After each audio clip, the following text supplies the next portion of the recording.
¿Usted está trabajando desde hace cuántos años con Mariano Oberlin? De principio del 2016, Miguel, cuando dejé de ser ministro de Desarrollo Social, conocí a Mariano durante la gestión y me ofrecí a trabajar con él porque no tenía médicos en su equipo, no tenía médicos generalistas, había un equipo de salud mental. Y bueno, cuando conocí su obra, conocí el problema, me interesé y no solo que me sumé al equipo, sino que también empecé a estudiar la especialidad de toxicología. Por ejemplo, cuando usted me habla de 2, 3 generaciones de personas marcadas ya por la droga, ¿qué significa eso?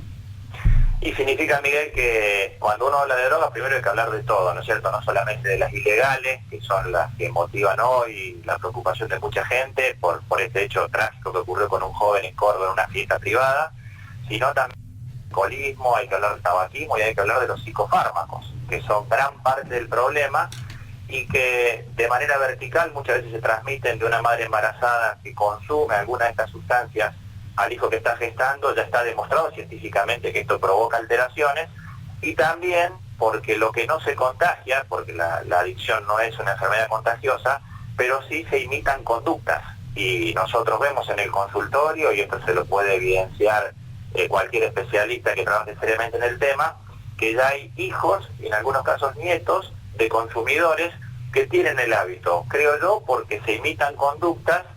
Y yendo en el caso que a mí me ocupa y en el cual yo trabajo, que es en un contexto de mucha pobreza, en barrios de Córdoba, veo que también lamentablemente se replican y se agravan los contextos de pobreza, de marginalidad, que lamentablemente, bueno, inducen al consumo en un contexto de hacinamiento, de promiscuidad, donde lamentablemente es una práctica ya muy común, y la mezcla de algunas de estas sustancias generalmente produce hábitos que son muy dañinos y muy dolorosos, y de los cuales obviamente se trabaja mucho para tratar de resolver. Es un problema de los que se dicen multifactores, hay muchos factores que inciden y coinciden para que una persona adopte una conducta, porque la adicción termina siendo un trastorno de la conducta, pero define una conducta en sí misma. Sí. Y lamentablemente, Miguel, en este caso, la primer barrera de contención que debe haber en estos casos, sobre todo cuando hablamos que el consumo se inicia en la niñez y en la adolescencia, como se está viendo lamentablemente con el alcohol y con muchas cosas que usted comentaba al inicio de la nota,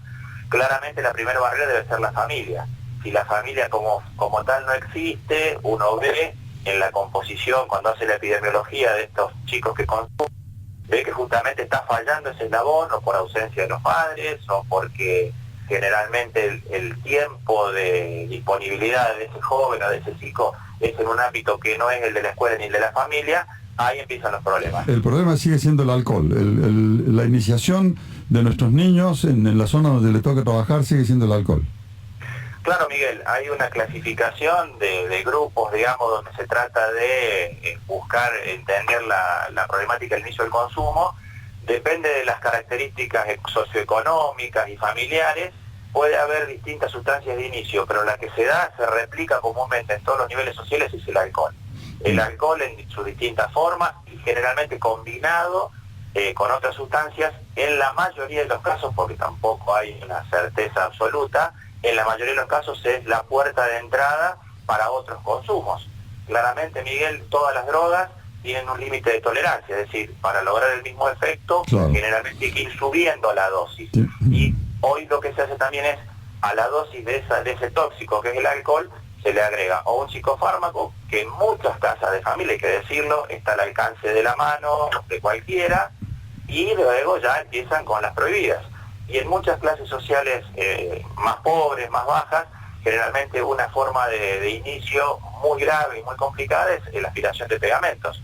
Si bien se ha trabajado mucho en la restricción, hoy es muy difícil acceder a un chico a estas sustancias, uno lo sigue viendo, y esto genera además un correlato sanitario muy grave, porque hay una incidencia muy grave y muy demostrada de tuberculosis, HIV, enfermedad de transmisión sexual, con todo este complejo de drogas. O sea, un problema de salud complejo que requiere un abordaje integral desde mi punto de vista. Lo despido, Daniel. La referencia ayer del informe que se publicó, originado en la Facultad de Psicología de la Universidad, hablaba de un ingreso al alcohol de la mayoría de los chicos alrededor de los 13 años en los sectores más empobrecidos de Córdoba, donde están trabajando ustedes. ¿Verifica lo mismo o aún peor?